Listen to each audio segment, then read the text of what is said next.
साल है और बजट से ठीक पहले का समय है। ऐसे में हम बात करने आए हैं बेहद ही खास मेहमान के साथ। हमारे साथ एनसीडीएक्स के एमडी और सीईओ अरुण रस्ते साहब हैं। शुक्रिया सर, आपने ईटी नाउ स्वदेश को वक्त दिया।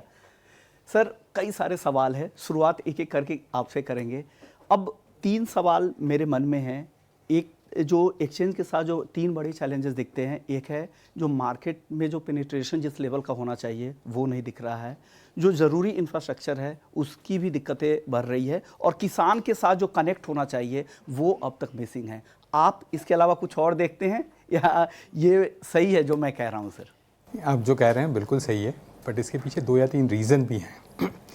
पहला रीज़न तो ये है कि हमारा जो मार्केट है सिर्फ 20 साल पुराना है। अब 20 साल में आप इक्विटीज़ से कंपेरिजन नहीं कर सकते।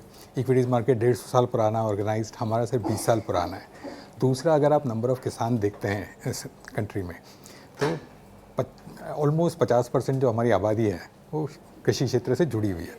उसमें से कितने लोग इस मार्केट को समझते हैं, ये मेजर चैलेंज है हमारे लिए। आप भी समझते हैं कि गांव में जाना और गांव में लोगों से ये बात करना कि फ्यूचर मार्केट क्या होता है, ये उससे ज़्यादा मुश्किल है जितना इक्विटी वालों को समझाना कि इक्विटी मार्केट क्या होता है। तो ये हमारे लिए चैलेंज है। हमारे लिए बहुत अच्छी बात है कि हमें IPFT के थ्रू हम लोग ये ट्रेनिंग प्रोग्राम्स कर रहे हैं। आज की तारीख में हम किसानों के साथ कर रहे हैं। हमारा उद्देश्य अब ये है कि हम आगे चल के हमारी जो यंगर जनरेशन है तो कॉलेज और स्कूल के माध्यम से लोगों के पास पहुँचे, जिसके लोगों को कमोडिटीज़ मार्केट के बारे में पता चले। आज आप करिकुलम उठा के देखते हैं यूनिवर्सिटीज़ का, इवन कॉमर्स का, फॉरगेट आर्ट्स या साइंस वालों को तो पता ही नहीं होता, बट कॉमर्स वालों को भी फ्यूचर मार्केट के बारे में, कमोडिटी डेरिवेटिव्स के मार्केट में पता नहीं होता, फैकल्टी को भी पता नहीं होता। तो हमारी कोशिश ये रहेगी कि एकेडमिक जो इंक्लिनेशन है हमारा और एकेडमिक जो सर्कल है, उन दोनों का कहीं मेल मिलाप हो, और एकेडमिक रूप से अगर हम घुस सकें तो एटलीस्ट जो पढ़ी लिखी समझदार रूरल पॉपुलेशन है उनको कमोडिटी मार्केट के बारे में पता चलेगा। दूसरा ये हुआ है कि कोरोना काल में करीब 2 करोड़ लोग इक्विटीज़ मार्केट से जुड़ गए थे, कमोडिटी मार्केट से नहीं जुड़े थे। उसके लिए सिंपल रीज़न था कि इक्विटीज़ लोगों को बिल्कुल छोटे से छोटा भी अगर कोई आदमी आता है तो SIP के माध्यम से या खुद ही जाके शेयर खरीद सकता है। ये समझ अभी कमोडिटीज़ मार्केट में नहीं है। लोगों ने डरा के रखा हुआ है कमोडिटीज़ मार्केट में लॉस हो जाता है। तो ये जो अंडरस्टैंडिंग है लोगों की, या भ्रांति जो है, ये दूर करना ज़रूरी है, और ये over a period of time होगी। ये आज 1 दिन में या 5 दिन में नहीं होगी। बिल्कुल सही कहा आपने, क्योंकि जिस तरह के चैलेंजेस है, जिस तरह का मार्केट का कॉम्प्लिकेटेड मार्केट है कमोडिटी मार्केट, समझना इतना आसान भी नहीं है। अब मेरा अगला सवाल होगा, अब आपने जो जवाब दे रहे थे तो आखिरी में आपने कहा कि जो लोगों को लगता है कि कमोडिटी मार्केट में लोगों को फ़ायदा नहीं होता, बहुत सारे ऐसे ग्रुप है उनमें इस तरह की बातें चलती रहती है कि एक बार हमने पैसा तो लगा दिया लेकिन पैसा निकालना, फ़ायदा निकालना यहाँ पर बहुत मुश्किल होता है। देखिए, इसलिए मैंने कहा कि कमोडिटी मार्केट का एजुकेशन होना बहुत ज़रूरी है।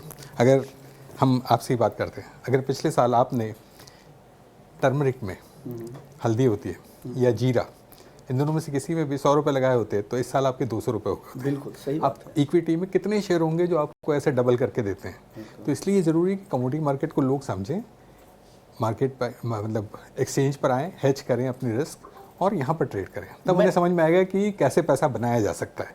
तो थोड़ी बहुत ज़रूरी है कि आपके ऐसे माध्यम के थ्रू हम लोगों के पास जब पहुँचते जाएंगे, लोगों को पता चलते जाए कि यहाँ पर भी रिस्क हेज करके पैसा कमाया जा सकता है। जब ये इन्फॉर्मेशन बढ़ जाएगी, अपने आप लोग इससे जुड़ते चले जाएंगे। ओके, मैं यही अगला सवाल पूछने भी वाला था, क्योंकि लोग जिस मकसद के साथ एक्सचेंज का प्लेटफॉर्म शुरू हुआ था, रिस्क मैनेजमेंट के लिए, हेजिंग के पर्पज से, उसका कम इस्तेमाल कर रहे हैं। जो हेजिंग के लिए भी आते हैं वो कीमतों में उतार चढ़ाव की वजह से स्पेकुलेटर बन जाते हैं और उससे उनको नुकसान होता है, जबकि कायदे से उन्हें रिस्क मैनेजमेंट के तौर पर इसका इस्तेमाल करना चाहिए। जो पूरा जो एक प्रोसेस होता है उस प्रोसेस को फॉलो करना चाहिए। देखिए, ऐसा होता है कि लोग सिर्फ इसको प्राइस पॉइंट की तरह से देख रहे हैं, इसलिए उनको नुकसान हो रहा है। ठीक है, जब इसको हेजिंग टूल की तरह यूज़ करना शुरू करेंगे तो किसी को भी नुकसान नहीं होगा। आज की तारीख में दिक्कत ये हो रही है कि लोग इसको हेजिंग टूल की तरह नहीं मान रहे हैं। ओके, जिस दिन मानना शुरू कर देंगे उस तरह अपने आप नुकसान का कम हो जाएगा या ख़त्म ही हो जाएगा, प्रॉफिट में रहेंगे। और सर, कई बार होता क्या कि भाव में इतने ज़्यादा उतार चढ़ाव होते हैं ना, आपको क्या लगता है जो फंडामेंटल्स के साथ साथ वायदा की बहुत बार चाल नहीं चलती, इसके पीछे क्या वजह होगी? क्योंकि आपका भी अनुभव है, मैं एक ट्रेडर के तौर पे नहीं, एक पार्टिसिपेंट्स के तौर पे नहीं, मैं जानकारी के लिए जानना चाह रहा हूँ कि जो उतार चढ़ाव क्या फंडामेंटल्स के साथ साथ चलते हैं या बहुत बार अलग भी चाल होती है? देखिए, ये भी एक भ्रांति है कि बहुत ज़्यादा उतार चढ़ाव होते हैं। हमारे यहाँ सर्किट लग जाता है 6% पे, 6% से ज़्यादा तो उतार चढ़ाव हो नहीं सकता। ठीक है, अभी जैसे किसी कमोडिटी में पिछले 2 महीने में या 3 महीने में 50% डाउन हुआ है, तो एक दिन में तो डाउन नहीं हुआ, over a period of time down हुआ है। अगर किसी को हेज करना था, अपने रिस्क कम करना था, तो पूरा मार्केट ने अपॉर्चुनिटी दिया उसको कम करने के लिए, एग्जिट करने के लिए। कभी भी ऐसा नहीं हुआ कि एग्जिट नहीं हो रही है। बहुत पुराने ज़माने में हुआ होगा, कैस्टर कांड में उस समय हुआ होगा। आज की तारीख में मार्केट इतना मतलब वेल रेगुलेटेड है कि किसी को भी एग्जिट में प्रॉब्लम नहीं होती, किसी को सेटलमेंट में प्रॉब्लम नहीं होती। कोई एग्जिट करना चाहता है आराम से करता है। तो जैसे भाव 50 से 100 होता है या 100 से 50 होता है, एक दिन में कभी नहीं होता है, क्योंकि सर्किट लग जाता है, मार्जिन्स होते हैं, लिमिट लगी, पोजीशन लिमिट लगी होती है। तो एज ए रेगुलेटर सेबी ने इतना अच्छे से प्रबंध करके रखा हुआ है, और हमने एज ए एक्सचेंज इतना अच्छे से इम्प्लीमेंट किया हुआ है कि ये जो भ्रांति जो फैली हुई है कि बहुत एक दिन में ऊपर नीचे हो जाता है, ये नहीं होता है। ओके अब सर्किट की आपने बात की, तो एक सवाल मेरे मन में है, क्या 6% के सर्किट को घटाकर एग्री मार्केट के लिए 4% कर देना चाहिए? देखिए, हालांकि इसमें पूरा सिस्टम प्रोसेस काम करता है, लेकिन मैं आपसे एक सलाह चाह रहा हूँ। नहीं तो 4% क्यों हो या 6% क्यों हो या 2% क्यों नहीं हो या पोजीशन लिमिट इतनी क्यों हो, हर एक का एक साइंटिफिक बेसिस होता है। किसी को स्टडी करके ये डिसाइड किया जाता है। नहीं, मैं इसलिए पूछा कि हिस्टोरिकली बहुत बार 4% था वो सर्किट। करेक्ट। अगर तो 4 से अगर 6 हुआ है तो कोई रीज़न रहा होगा कि 4 से 6 किया गया है, ऑटोमेटेड तो नहीं था। ठीक है। दूसरी चीज़ ये कि जब पोजीशन लिमिट लगती है या कोई और हम लोग उसमें मार्जिन्स लगाते हैं, वो भी एक फार्मूला बेस्ड होता है। ऐसा नहीं है कि अरुण रास्ते को सुबह लग गया कि नहीं आज इसमें 2% में बढ़ा देता हूँ मार्जिन्स और मार्जिन बढ़ गया, ऐसा नहीं होता। There is a process, there is a system based on which हम लोग इसमें उतार चढ़ाव देखते हैं। तो it's a very scientific way of doing it. किसी दिन आप फुर्सत में आएगी, हम इसके ऊपर एक क्लास लेंगे पूरी, किस तरह से मार्जिन लगते हैं, किस तरह से हटाए जाते हैं या कम किए जाते हैं। बिल्कुल। तो मार्जिन की पूरा प्रोसेस होता है, समय समय पे आप बदलाव भी करते हैं। तो हमारा जो ये IPFT के थ्रू क्लास जो चलता है, उसके अंदर हम एक क्लास पक्का मार्जिन पे करेंगे, आपके साथ ही करेंगे। आपके हर जवाब में मुझे मेरा अगला सवाल आ जा रहा है, और मार्जिन पे मैं पूछना चाह रहा हूँ, क्या लग रहा है जो मार्जिन मौजूदा जो मार्जिन सिस्टम है ये सही है? या बहुत बार होता है क्या कि ज़रूरत से ज़्यादा मार्जिन को लेकर भी शिकायतें आती है कि मैं कॉलर शो करता हूं तो बहुत सारे दर्शक हैं वो सवाल पूछते हैं कि मार्जिन बहुत ज़्यादा है, NCDX पे बहुत महंगा हो गया है। बहुत बार बोलते हैं कि मार्जिन जब समय पे लगाना चाहिए वो समय पे नहीं लग पाता, जब बहुत ज़्यादा उतार चढ़ाव हो। ऐसे दौर में सर्किट टू सर्किट चल रहा है, जैसे जीरे में, हालांकि जीरे में आपने लगाया है, मैं एक एग्जाम्पल दे रहा हूँ। तो क्या मार्जिन सिस्टम रोबस्ट है एक्सचेंज का? देखिए, मार्जिन सिस्टम इतना रोबस्ट है कि मार्केट को नीचे नहीं आने दे रहा है या ऊपर नहीं आने दे रहा है। ठीक है। मार्केट अपने आप मतलब जो डिमांड और सप्लाई को है, लोग उसको नहीं देखते हैं। ये नहीं देखते कि जैसे पर्टिकुलर कमोडिटी जो आपने भी मेंशन की, इसमें एक्सपोर्ट पिछले साल से डाउन है, प्रोडक्शन इस साल डबल आ रहा है। तो दूसरे जो फैक्टर्स हैं उनको नहीं देखते हुए सिर्फ एक्सचेंज को ब्लेम करना कि आपके मार्जिन ज़्यादा है इसलिए मतलब प्राइसेस कम हो रहे हैं, ये तो मतलब कहीं से जायज़ नहीं है। दूसरा, मार्जिन क्यों लगाए जा रहे हैं? हम तो सैंक्टिटी मेंटेन कर रहे हैं मार्केट की। अगर मार्जिन नहीं होंगे, लोगों को अगर एग्जिट नहीं मिल पाएगा, सेटलमेंट नहीं हो पाएंगे, तो यही लोग आके हमसे बोलेंगे कि आपने मार्जिन क्यों नहीं ज़्यादा रखे, कि सेटलमेंट क्यों नहीं हुआ। सही बात, तो वो सवाल आते भी हैं। रिस्क वाला जो सवाल है वो सबसे ज़्यादा प्ले हमको हिट करेगा, तो हमें तो खतरे बहुत पूरे बढ़ जाएंगे। तो हमें तो मार्केट की सैंक्टिटी मेंटेन करना है, उसके लिए हमें मार्जिन लगाने पड़ना है। ये तो आप मानेंगे ही। बिल्कुल सही बात है सर। एक और सवाल ऑप्शंस को लेकर पूछता हूँ। नॉन एग्री मार्केट अब धीरे धीरे एस्टेब्लिश्ड हो रहा है, ऑप्शंस का उनका मार्केट, लेकिन एग्री मार्केट में क्या दिक्कत हो रही है? क्यों हम ऑप्शंस मार्केट को बड़ा नहीं कर पा रहे हैं एग्री में? देखिए, ऑप्शंस के लिए certain regulations are there SEBI की तरफ से, जिसमें पर्टिकुलर कमोडिटी जो है वो नैरो कमोडिटी में 200 करोड़ का टर्नओवर होना ज़रूरी है, उससे ज़्यादा का टर्नओवर होना। आज हमारे पास जो कम्युनिटीज़ हैं उसमें सिर्फ 2 में हम ऑप्शंस लॉन्च कर सकते हैं, बाकी में हम नहीं कर सकते। तो हम इस वक्त हमारे रेगुलेटर से बात कर रहे हैं कि हम अदर्स के लिए भी हमें परमिशन दे दें। वो अगर मिल जाएगी तो हम लॉन्च कर देंगे। हमारी तैयारी है कि अगले हम 2-3 महीनों में हम ऑप्शन ज़रूर लॉन्च करना चाहेंगे। अगर जैसे जीरा मिनी आपने लॉन्च किया, इस तरह के अगर मिनी में अगर बेहतर वॉल्यूम हो जाए तो आपको लगता है कि मिनी का ऑप्शंस बेहतर काम कर सकता है आने वाले समय में? तो मार्केट के डिमांड सप्लाई के ऊपर है, आज तो मैं प्रेडिक्ट नहीं कर सकता उसको, पर ये मैं बोल सकता हूँ कि हम लोग ऑप्शंस लॉन्च करने की तैयारी कर रहे हैं। अगले 2-3 महीने में हम ज़रूर लॉन्च करेंगे। अब जब आप लॉन्च की बात कर रहे हैं तो नए साल में और कौन कौन से प्रोडक्ट है जो आप लोग लॉन्च की तैयारी कर रहे हैं? देखिए, नए साल में हम कोशिश करेंगे कि हम कार्बन लॉन्च कर लें। दूसरी चीज़ हम कोशिश करेंगे, अगर येलो पीस पे हमें परमिशन मिल जाती है तो हम येलो पीस लॉन्च करना चाहेंगे। और इस वक्त हम लोग स्टडी कर रहे हैं कुछ नए प्रोडक्ट्स, जैसे इस वक्त दुनिया में वेदर फ्यूचर्स चलते हैं, इंडिया में नहीं चलते। गवर्नमेंट से अगर परमिशन मिल जाती है तो आज से 1-1.5 साल के बाद, इतनी जल्दी नहीं हो पाएगा क्योंकि पहले भी गवर्नमेंट से परमिशन आएगी सभी के पास, वहाँ से अप्रूवल मिलेगा, फिर हम वेदर फ्यूचर की। तो हमने अपनी तरफ से तैयारी शुरू कर दी है वेदर फ्यूचर लॉन्च करने के लिए, जो बेसिक रिसर्च होना चाहिए, उन्होंने शुरू कर दिया है। तो वेदर जैसे फ्यूचर्स, कार्बन क्रेडिट और एलओपीज पीली मटर की। इसके येलो अलावा फ्यूचर्स अगले साल के लिए 25-26 के लिए। ओके, यानी दो हमें वेदर और कार्बन क्रेडिट। इसके अलावा और भी कोई प्रोडक्ट? देखते हैं ऑप्शंस, जैसे मैंने कहा अगले 3 महीने में ऑप्शंस हम जरूर लॉन्च कर देंगे। ओके, अब सर माइक्रो और मिनी जैसे जैसे छोटे प्रोडक्ट है, इस प्रोडक्ट के बारे में लोगों की जो भागीदारी है, पार्टिसिपेंट्स है, छोटे छोटे पार्टिसिपेंट्स भी इसमें हिस्सा ले पाते हैं। हमने देखा भी है कि मिनी माइक्रो में पेटल जैसे कॉन्ट्रैक्ट नॉन एग्री में है, गोल्ड में है, तो उसमें पार्टिसिपेशन ज़्यादा होती है। आपने शुरुआत तो कर दी है, क्या आने वाले समय में मिनी माइक्रो के नंबर सब दिखेंगे एग्री वायदा में बहुत ज़्यादा? देखिए, मिनी तब सक्सेसफुल होता है जब प्रोडक्ट की वैल्यू बहुत ज़्यादा हो और छोटे लोग, मतलब छोटे लॉट्स में इन्वेस्टमेंट के लिए, पार्टिसिपेंट्स के लिए सुविधा हो।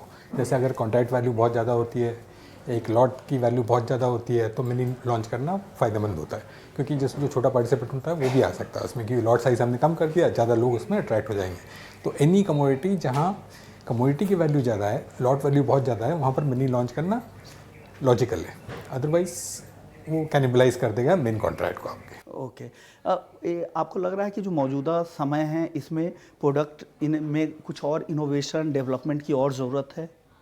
देखिए, विद इन रेगुलेटरी पैरामीटर्स जो हम कर सकते हैं हम पूरा करेंगे। ज़रूरत तो हर बार होती है, क्योंकि इवॉल्व होना तो हमारे लिए बहुत ज़रूरी है, मार्केट के लिए भी, एक्सचेंज के लिए भी, प्रोडक्ट के लिए भी। तो प्रोडक्ट एवोल्यूशन तो कंटिन्यूस बेसिस पे चलता रहता है, बट रेगुलेटरी दायरे में रहते हुए प्रोडक्ट एवोल्यूशन में प्रोडक्ट जो भी टेक्निक चेंज हो सकती है वो हम ज़रूर करने की कोशिश करेंगे। ओके सर, बजट बहुत करीब है, तो एक सवाल मैं ये भी जानना चाह रहा हूँ कि आप देश के सबसे बड़े एग्री एक्सचेंज चलाते हैं, तो एक्सचेंज के तौर पर आप लोगों की डिमांड क्या है एग्री पूरे इस वैल्यू चेन को जिससे फ़ायदा मिले? बजट में ऐसा क्या होना चाहिए? हालांकि ये इन अंतरिम बजट है, लेकिन जब पूर्ण बजट आए जुलाई अगस्त के महीने में, उस समय कम से कम ये डिमांड पूरी हो जाए। देखिए, एग्री के लिए ज़रूरी है कि आपकी लॉन्ग टर्म पॉलिसीज़ जो हो वो कंसिस्टेंट हो। ओके। वो उसके लिए बजट की मतलब कोई ज़रूरत नहीं होती, अपने आप ही। जैसे गवर्नमेंट ने भी कुछ पॉलिसीज़ अपनी पहले से डिक्लेयर कर दी जो अगले 5 साल तक कंसिस्टेंट रहेगी। जैसे गवर्नमेंट प्रोक्योर करने वाले हैं, जो हमारी बेसिक नीड्स हैं उनकी वो प्रोक्योर करके सेल भी करने वाले हैं, तो पॉलिसी कंसिस्टेंट है। तो इस तरह की अगर कंसिस्टेंट पॉलिसी होती है। दूसरी एक पॉलिसी उन्होंने की है कि हर ब्लॉक में वेयर हाउसिंग की मतलब पैक्स के थ्रू वेयर हाउस बनाएंगे। तो ये कंसिस्टेंट पॉलिसी है। इन पॉलिसी से लॉन्ग टर्म इम्पैक्ट पड़ेगा एग्री पे, ये कि हमारी जो स्टोरेज का जो वेस्टेज होता है वो कम हो जाएगा। अब हमें ये चाहिए कि वहाँ पर जो वेयर हाउस जो बन रहा है, अगर उसको मंडी का दर्जा दे दिया जाए तो किसान के लिए और फ़ायदा हो जाएगा। पर ये बजट में नहीं आता, ये नॉर्मल पॉलिसीज़ में आता है। तो बजट से हमें कोई बहुत ज़्यादा मतलब उम्मीदें नहीं है, नहीं, ज़रूरत नहीं है। मतलब सीटीटी वगैरह के ऊपर में लग रहा है कि इस बार कुछ राहत मिले या अगली बार जब पूर्ण देखिए, सीटीटी की डिमांड पिछले 3-4-5 सालों से कंसिस्टेंटली हो रही है, तो हो सकता है कि सरकार सुन ले। उम्मीद पर तो दुनिया कायम है। एग्री मार्केट के गिरते वॉल्यूम को लेकर काफ़ी सवाल उठते हैं। क्या लग रहा है इस वॉल्यूम को बढ़ाने के लिए क्या करने की ज़रूरत है और कहाँ पे मिस हो रहे हैं, कहाँ पे दिक्कतें हो रही हैं? देखिए, ये अगेन मतलब जैसे कहते हैं ना, भ्रांति बहुत ज़्यादा फैलाई जाती है। जिस दिन हमारी 7 कमोडिटीज़ बैन हुई थी, उस दिन से हमारा वॉल्यूम 2.5 गुना बढ़ गया है। उतनी कमोडिटी है, वॉल्यूम 2.5 गुना बढ़ गया है, कम नहीं हुआ है। उस दिन 7 कमोडिटी कम हो गई तो अपने आप 70% चला गया था, 30% पर रुक गए थे। वो हमने डबल कर दिया, 2.5 गुना कर दिया, तो कम नहीं हुआ कहीं। सिर्फ मार्केट में ये फैला हुआ है कि कम हो गया है, तो कम नहीं हो रहा है। इस कंट्री में कुछ भी कम नहीं हुआ। जब तक हमारी पॉपुलेशन बढ़ती रहेगी, डिमांड बढ़ती रहेगी, अपने आप मार्केट चलता रहेगा। ओके, यानी हर तरह के प्रोडक्ट की डिमांड है। Exactly. जैसे हमने 2 प्रोडक्ट लॉन्च किए हैं। सन ऑयल में आज की तारीख में हमारा मतलब 4,000 करोड़ से ज़्यादा का हुआ है। ये हमने चलाया अभी तक कि रिकॉर्ड कह सकते हैं, मतलब दिवाली सब तो शुरू हुआ और जबरदस्त वॉल्यूम दिख रहे हैं, तो वो मतलब बढ़ ही रहा है। तो ऐसा नहीं कि कम हो रहा है, बस ये कि हम बाहर जाके बोल नहीं रहे हैं कि बढ़ गया है। ठीक। सर, अब अगला सवाल पॉलिसी को लेकर करते हैं। सरकार की जो अब तक की जो पॉलिसी रही है, जो सेंसिटिव एग्री कमोडिटीज़ है, उसमें आए दिन बैन होते, जब से शुरुआत हुई है 2006 से जो बैन का सिलसिला शुरू हुआ वो ख़त्म नहीं हो रहा है। क्या लग रहा है ये एक बड़ा हर्डल है एग्री मार्केट के डेवलपमेंट में, एग्री वायदा के डेवलपमेंट में? देखिए, हमारी सरकार को हमारी देश में जो 22% से कम या 21-22% जो पॉपुलेशन बिलो पॉवर्टी है, उनका ध्यान रखना बहुत ज़रूरी है। आप और हम ये भी मान सकते हैं कि सरकार के लिए बहुत ज़रूरी है। हम मार्केट के लिए सोचते हैं, सरकार को पूरे देश के लिए सोचना है। तो उनकी दृष्टि से कभी कभी ये होता है कि जब भाव में बहुत ज़्यादा उतार चढ़ाव होता है, या उन्हें लगता है कि जो हमारा समाज का जो गरीब तबका है वो उसे मार्केट में जाके ख़रीदने या बेचने में तकलीफ़ हो सकती है तो वो बैन करते हैं, कोई और भी कारण हो सकते हैं। तो इसलिए मैं गवर्नमेंट को इसलिए ब्लेम नहीं करूँगा, पर मैं सिर्फ ये चाहूँगा कि कंसिस्टेंट पॉलिसी रहे। कंसिस्टेंसी ये रहे कि अगर बैन होती है तो ठीक है, आपने बैन कर दिया 3 साल के लिए, हम भी रेडी हैं कि 3 साल के लिए बैन कर दिया, उसके बाद वापस आ जाए, ठीक है। पर ये नहीं हो कि हर साल बढ़ाते जाएं, उसमें फिर तकलीफ होती है, मार्केट को एक्सपेक्टेशन बढ़ती है, फिर नहीं होता, फिर नीचे आती है। ट्रांसपेरेंसी और कंसिस्टेंसी, और साथ ही एक टाइमलाइन मिले कि अब से बंद हो रही है, लोगों को वक्त मिले, एग्जिट का वक्त मिले, ये होना जरूरी है। बस बाकी चीज़ें ज़रूरत के हिसाब से, इकोनॉमी के हिसाब से भी बहुत बार फैसले लेने पड़ते हैं। सर, अब अगला मेरा सवाल होगा, वेयर हाउसिंग की आपसे बात हो रही थी, तो वेयर हाउसिंग में जो डिलीवरी का जो पूरा मैकेनिज्म है वो काफ़ी कॉम्प्लिकेटेड लोगों को लगता है, और ख़ास करके ऑन लोकेशन जीएसटी रजिस्ट्रेशन जैसी जो बात होती है, इस फ्रंट पर आप क्या कहेंगे? क्या इसमें कुछ सुधार की ज़रूरत है या गुंजाइश है? देखिए, अगर आप कुछ स्टेट्स को देखते हैं, जैसे उन्होंने अपने एपीएमसी कानून में सुधार कर दिया है, और उस सुधार के कारण ये हुआ है कि जो वेयर हाउस है उसको भी मंडी माना जा रहा है। जब अगर आप वेयर हाउस को मंडी मानते हैं तो किसान आके वहाँ पर भी अगर अपना माल डिपॉजिट करता है, it is equal to APMC मंडी में जाके डिपॉजिट करता है, तो जीएसटी का कानून भी वही लगेगा जो मंडी में लगता है, ठीक है। अगर वो हो जाता है तो कोई दिक्कत ही नहीं है। तो कुछ स्टेट्स हैं जिन्होंने कर दिया है, वहाँ पर कोई दिक्कत नहीं होगी, जिन्होंने नहीं किया है उसमें थोड़ी परेशानी हो सकती है। दूसरा, ये जीएसटी रिलेटेड प्रॉब्लम कहाँ हो सकता है, इंटर स्टेट वाला जब ट्रांजिट होता है कि कोई गुड्स है, जैसे सोयाबीन है, मध्य प्रदेश से उठ के अगर महाराष्ट्र आता है तो फिर उसको सॉल्व करना ज़रूरी होगा। Otherwise with in the state अगर आप बेच रहे हैं तो कोई इशू नहीं होगा, कोई दिक्कत नहीं होनी चाहिए।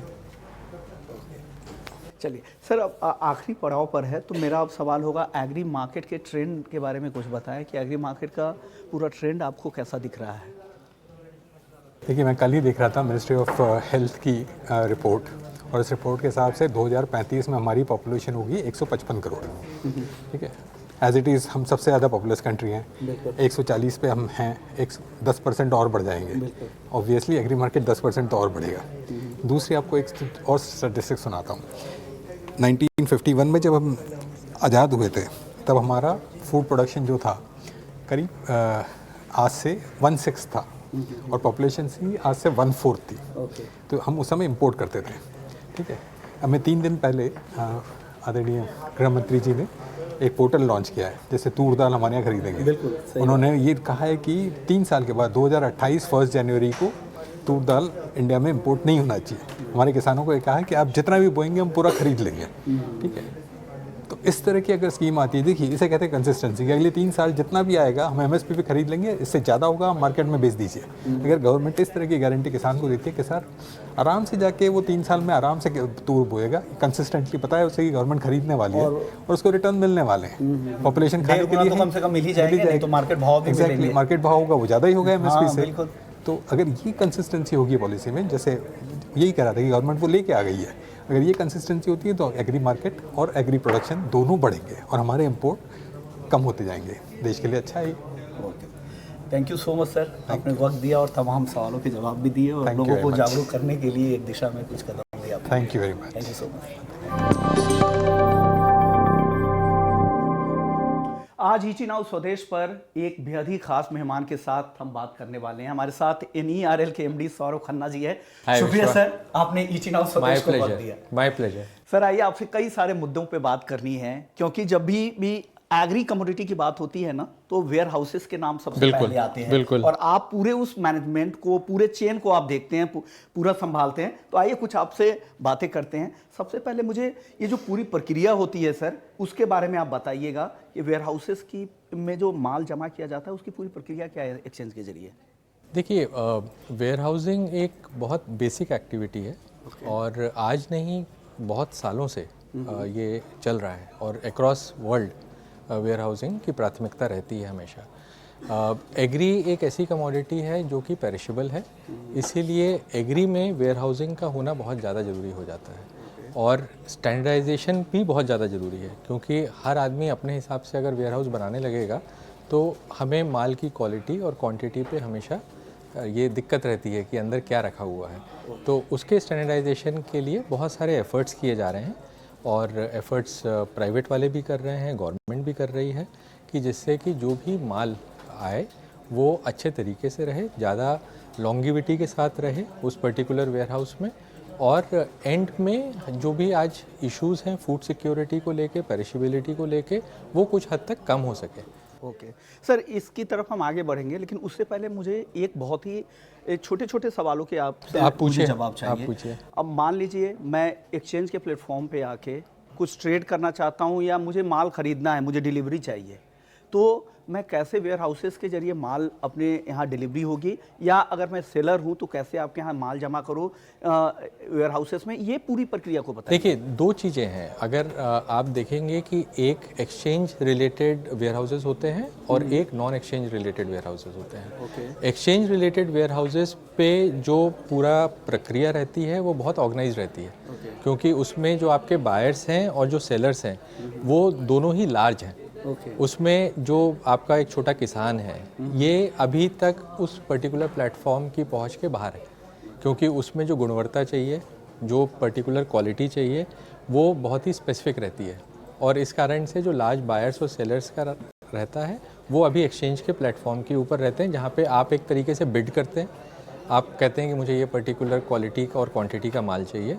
उसी तरह से एक सेलर भी रहता है, वो सेलर दूसरी साइड से अपनी क्वालिटी और क्वांटिटी आपको डिस्क्लोज़ करता है।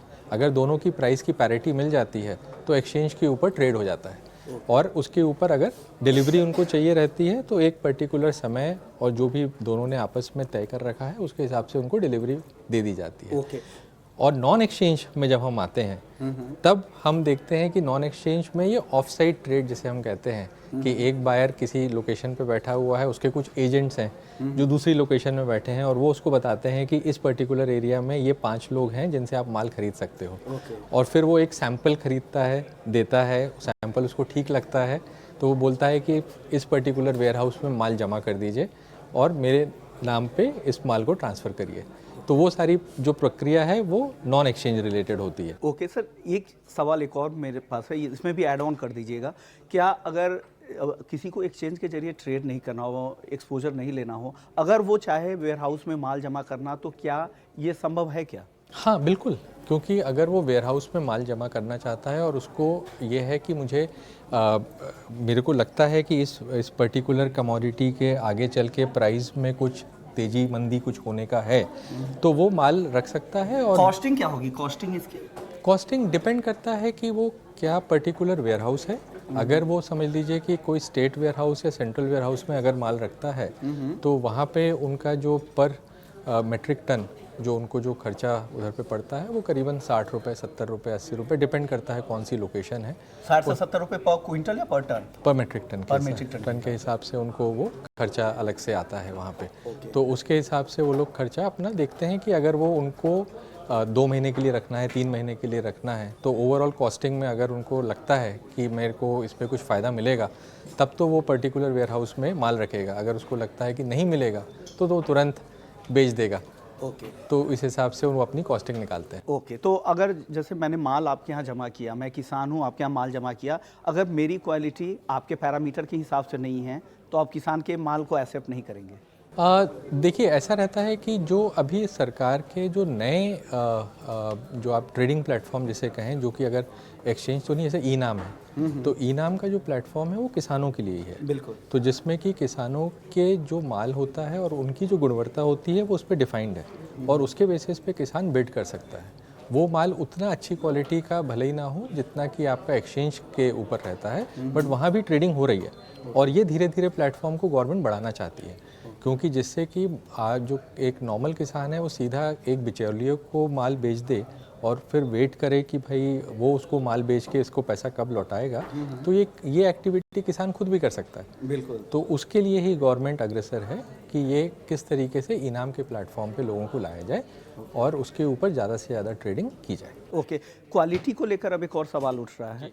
क्वालिटी, मान लीजिए कि आपके वेयर हाउसेस में माल जमा हो गए, आपने क्वालिटी उस समय तो चेक कर ली, लेकिन बाद में डिलीवरी से पहले और बीच का जो गैप है, उस गैप में उस क्वालिटी को मेंटेन करने की जिम्मेदारी आपकी है। क्या वो मेंटेन रह पाती है? क्योंकि बहुत सारे पेरिशेबल आइटम भी होते हैं। कई बार हमने सुना है जैसे कॉटन केक के मामले में ही वो ख़राब हो जाते हैं 2-3 महीने में। देखिए, जहाँ तक एक्सचेंज की बात है, एक्सचेंज क्वालिटी की जिम्मेदारी अपने ऊपर लेता है। ओके। तो उसमें एक्सचेंज ये ध्यान रखता है कि जो भी क्वालिटी पैरामीटर्स उन्होंने आपको बताए हैं वो parameter at the time of delivery maintain रहें, नहीं तो उस पर पेनल्टी लगती है। और वो पेनल्टी जो भी सेलर है और अगर उसमें एक्सचेंज ने जो भी क्वालिटी पैरामीटर्स तय किए हैं वो नहीं पाए गए तो उसमें इशू आता है। अगर बट आप जैसे नॉन एक्सचेंज की बात करें उसमें ज़्यादा चीज़ें होती हैं, क्योंकि उसमें आपको बहुत सारी चीज़ें एजेंट्स के ऊपर डिपेंडेंट रहता है कि जो एजेंट ने आपको बताया है वो माल उस टाइम है कि नहीं है। इसीलिए WDRA जो अभी नया इनिशिएटिव ले रहा है वेयर हाउसिंग को स्टैंडर्डाइजेशन करने के लिए, उसमें यही चीज़ है कि WDRA ने ये रिस्पॉन्सिबिलिटी ली है कि हम इंस्पेक्शन करेंगे, हम बताएंगे कि माल की क्वालिटी और क्वांटिटी ठीक तरीके से है वहाँ पे, जिससे कि ये जो लोगों को मन में डर था कि भाई जो हमने ख़रीदने के लिए पैसे दिए हैं वो माल एक्चुअल में वहाँ पे है या नहीं है या उस वेयर हाउस में। और जो पहले वेयर हाउस का जो पूरा स्ट्रक्चर था जहाँ पे warehouse person physical receipt issue करता था और उसमें कई बार डुप्लीकेट इशू या रॉन्ग रिसिप्ट इशू हो जाती थी, जहाँ पे माल एक्चुअल होता ही नहीं था और रिसिप्ट्स निकल जाती थी, वो अब सब इलेक्ट्रॉनिक फॉर्म में आने की वजह से ये सरकार सुनिश्चित कर रही है कि जितना भी माल है उस पर्टिकुलर वेयर हाउस में वो अच्छी क्वालिटी का हो, जिस क्वांटिटी का हो, जितना उसमें लिखा हुआ है, और अगर कोई पर्टिकुलर बैंक ने अगर उसको प्लेज किया हुआ है तो भी सामने वाले को मालूम चल जाए। शुक्रिया सौरभ जी, आपने वक्त निकाला Thank ET Now you. स्वदेश के लिए और तमाम मुद्दों पर चर्चा Thank की you. और लोगों को अवेयर भी किया कि कैसे पूरा वेयर हाउस का सिस्टम एक्सचेंज के प्लेटफॉर्म के जरिए काम करता है। Thank you so much. Thank you so much. Thank you. Thanks.